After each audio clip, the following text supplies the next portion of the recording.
A federal judge has once again blocked Donald Trump's effort to end birthright citizenship for children born in the U.S. to undocumented parents. It's the third ruling against the policy since a key Supreme Court decision last month. The judge called the executive order unconstitutional and said only the Supreme Court can settle the issue. The Trump administration has not yet appealed, but says it is looking forward to being vindicated. Okay, so let me just say this right off the bat. We're watching something that most people don't even realize is happening right now. And when I tell you what's going down, you're going to think I'm exaggerating, but I'm not. Donald Trump, the sitting president of the United States, just got absolutely destroyed by not one, not two, not three, but 4 federal courts all at once. Like, can you believe this? 4 different courts looked at what he was trying to do and basically said, yeah, no, this is blatantly unconstitutional. Those are the actual words one judge used, by the way, blatantly unconstitutional. And here's the thing that makes this so wild. Trump isn't backing down. He's doubling down. He's going on social media. He's attacking the judges. He's saying the courts are preventing him from doing his job. Come on, are you kidding me right now? So what exactly is he trying to do that has 4 federal courts saying absolutely not? He's trying to end birthright citizenship. Just end it with an executive order. Yeah, the 14th Amendment to the Constitution. The thing that's been settled law for over 150 years. Trump looked at that and said, nah, I'm going to rewrite that with a pen. But before we go any further, real quick, let's be honest. You can't really trust mainstream media anymore. That's why we built Pump Politics, to bring you real stories, real context, and no corporate spin. If you want to stay ahead of the headlines, join our free newsletter. We'll send the news straight to your inbox every day. Just click the link in the description to join. And if you just want to support what we're doing, join us, be part of the community that actually cares about the truth.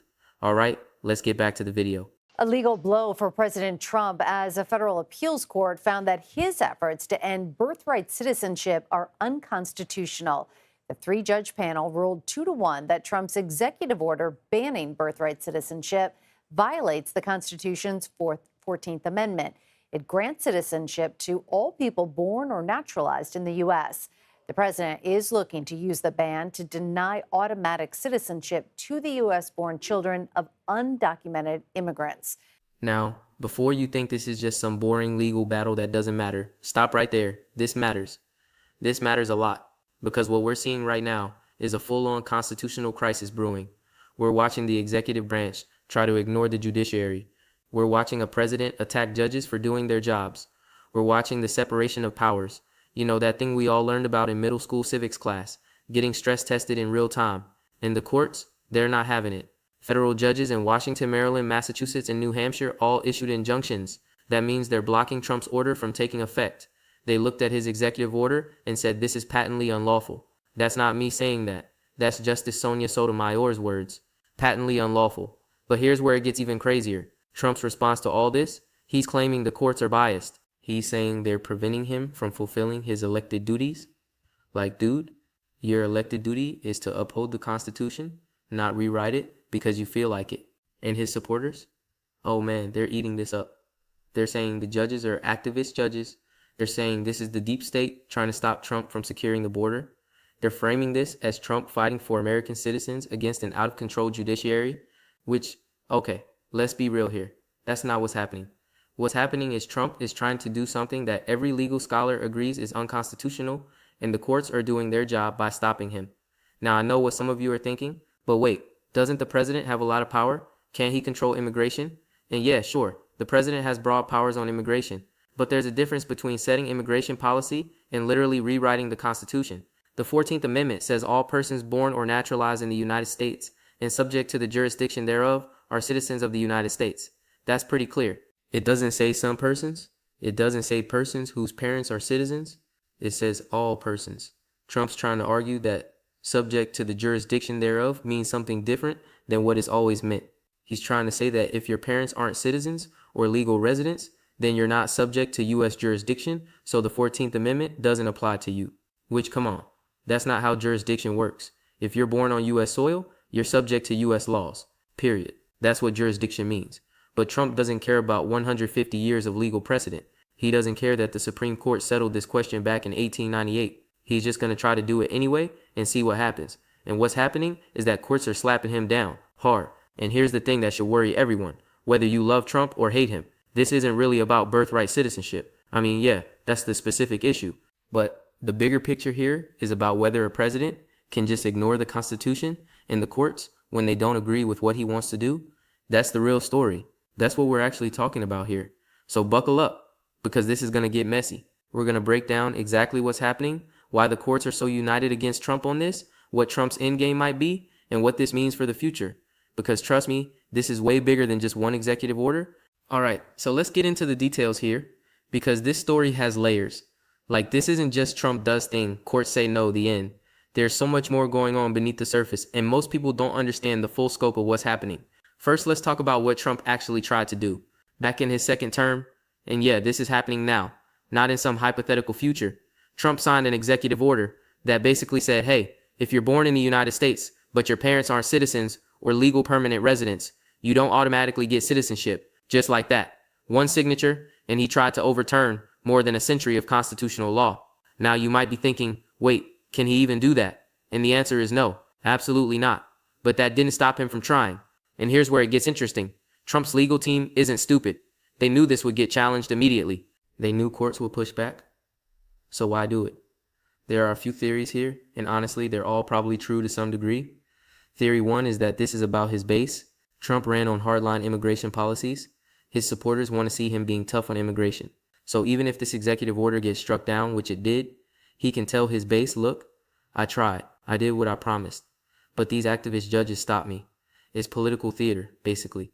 Theory two is that Trump genuinely believes he can win this fight. Maybe not at the district court level, maybe not even at the appeals court level, but eventually at the Supreme Court. And let's be real, the Supreme Court has a conservative majority with 3 justices that Trump himself appointed. So maybe he's thinking, if I can get this to the Supreme Court, I've got a shot.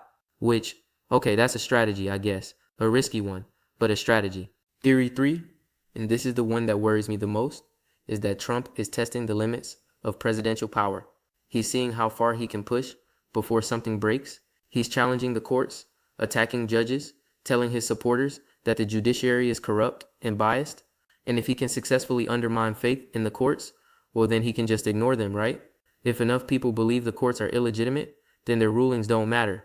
That's authoritarianism 101, folks. Undermine the institutions that check your power, then do whatever you want. Now, let's talk about these 4 courts and what they actually said, because the language they use is strong. Like, judges usually try to be diplomatic even when they're ruling against someone. But these judges, they were not pulling punches. U.S. District Judge John Kaffinar, who's been on the bench for decades, called Trump's order blatantly unconstitutional, not potentially unconstitutional, not raises constitutional concerns, blatantly unconstitutional. That's about as harsh as judicial language gets. He basically said, this is so obviously wrong that I can't believe we're even having this conversation. And Justice Sotomayor, in her written opinion, said that every single court that has reviewed Trump's actions on this has declared them patently unlawful. Every single court. That's not a split decision. That's not reasonable. People can disagree. That's unanimous rejection from the judiciary. The courts in Washington, Maryland, Massachusetts, and New Hampshire all issued injunctions blocking the order. And here's what's important about that. These are federal courts in different circuits. That means this isn't just one judge having a bad day or one circuit being particularly liberal. This is widespread judicial consensus that what Trump is trying to do violates the Constitution. But Trump's response? Oh man, he went straight to social media like he always does and complained that the court is preventing me from fulfilling my elected duties. And then he started attacking the judges personally, questioning their motives, suggesting they're biased against him. Which, come on, dude. These judges aren't making this up. They're citing the Constitution. They're citing Supreme Court precedent from 1898. They're doing their jobs. And speaking of the Supreme Court, this is where things get really complicated. The Supreme Court has already weighed in on part of this, and their ruling was confusing. They didn't allow Trump's order to take effect, which is good, but they also limited the power of lower courts to issue nationwide injunctions, which is not great. See, a nationwide injunction means that when a federal court blocks an executive action, that block applies everywhere, not just in that specific court's jurisdiction. It's a powerful tool that courts have used to stop presidential overreach from both parties, but the Supreme Court just limited that power, saying that lower courts can only issue injunctions that apply within their own jurisdictions. Why does that matter? Because it means Trump could potentially enforce his order in parts of the country where courts haven't blocked it yet. It fragments the legal landscape, it creates confusion, and it makes it harder for courts to check presidential power. Critics are saying this ruling kneecaps the judiciary's authority to stop the executive from enforcing even the most unconstitutional policies. And honestly, they're not wrong. So now we've got this weird situation where Trump's order is blocked in multiple states, but the mechanism for blocking it nationwide has been weakened. It's chaos, and that chaos benefits Trump because chaos makes it harder to hold anyone accountable. Let's talk about what birthright citizenship actually is and why it matters. The 14th Amendment was passed after the Civil War, specifically to overturn the Dred Scott decision and ensure that formerly enslaved people were recognized as citizens. It says that anyone born in the United States is a citizen, regardless of their parents' status. That was revolutionary at the time, and it's been a cornerstone of American identity ever since. Birthright citizenship means that America is a place where anyone born here belongs here. It's part of the American promise. It's one of the things that makes America different from a lot of other countries that base citizenship on bloodline or ethnicity, and Trump wants to end that. Just end it, because he thinks too many immigrants are having babies in America to get citizenship for their kids, which, by the way, is not how it works. Having a baby in America doesn't give the parent citizenship. It doesn't give them legal status. It doesn't prevent them from being deported. All it does is give the child who was born here citizenship in the country where they were born. That's it.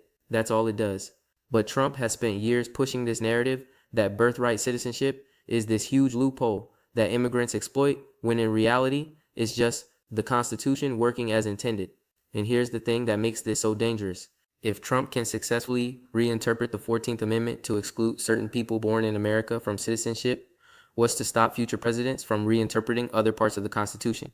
What's to stop someone from saying, well, the Second Amendment doesn't really mean what it says, or the First Amendment has limits we haven't explored yet? Once you start down that road of constitutional revisionism through executive order, you're in really dangerous territory.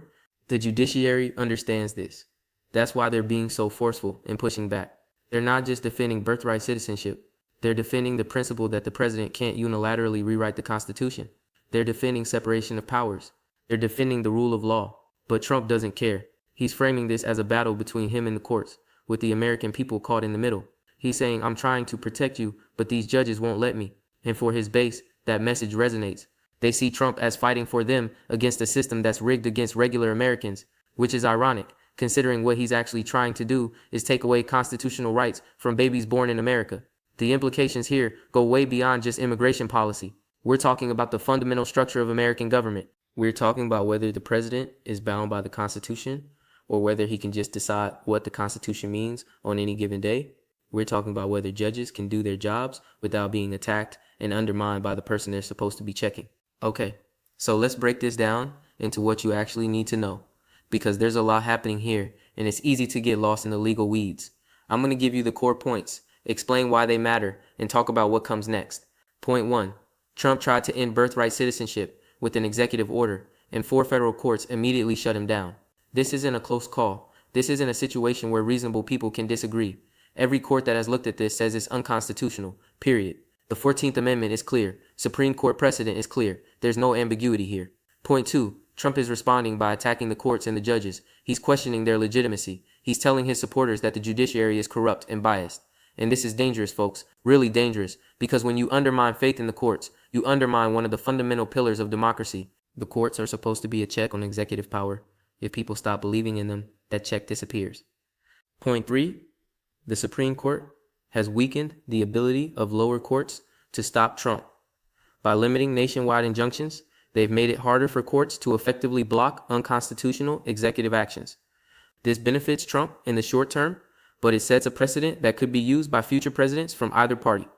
And that should worry everyone, regardless of your political affiliation. Point 4. This is all happening against the backdrop of the 2026 elections. Trump's base loves this stuff. They see him as fighting against the system. They see the courts blocking him as proof that the deep state is real. So even though Trump is losing in court, he might be winning politically, at least with his supporters. Meanwhile, his opponents are mobilizing around this too, framing it as Trump's assault on the Constitution. So both sides are using this to fire up their base. Now let's talk about why this matters beyond just this one issue. Because, yeah, birthright citizenship is important, but the bigger picture here is about presidential power and constitutional limits. What we're seeing right now is a test of whether our system of checks and balances actually works. Think about it this way. If Trump can ignore the courts when they rule against him, What's stopping him from ignoring them on anything else?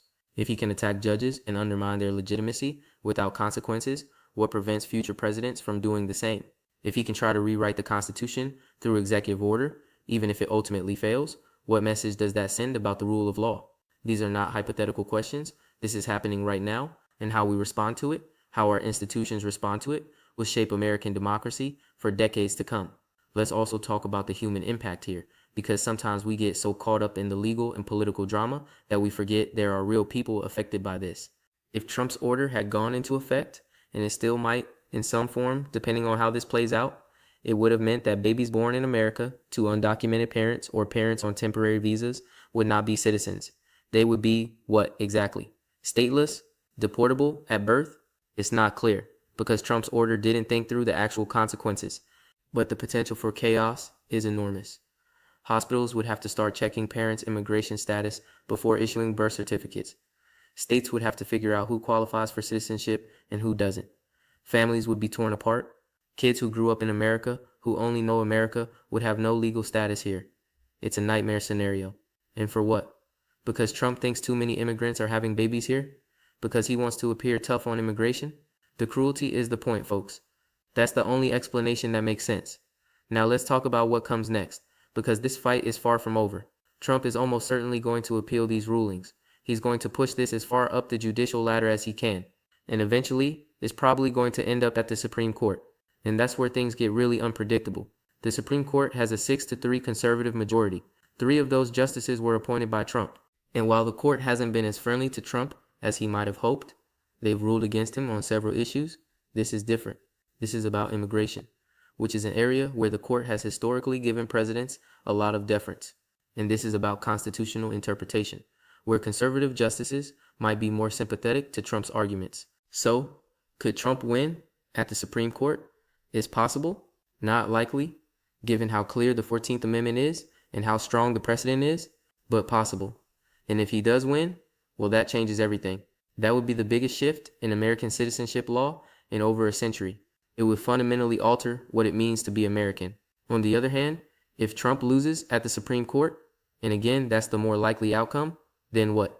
Does he accept the ruling?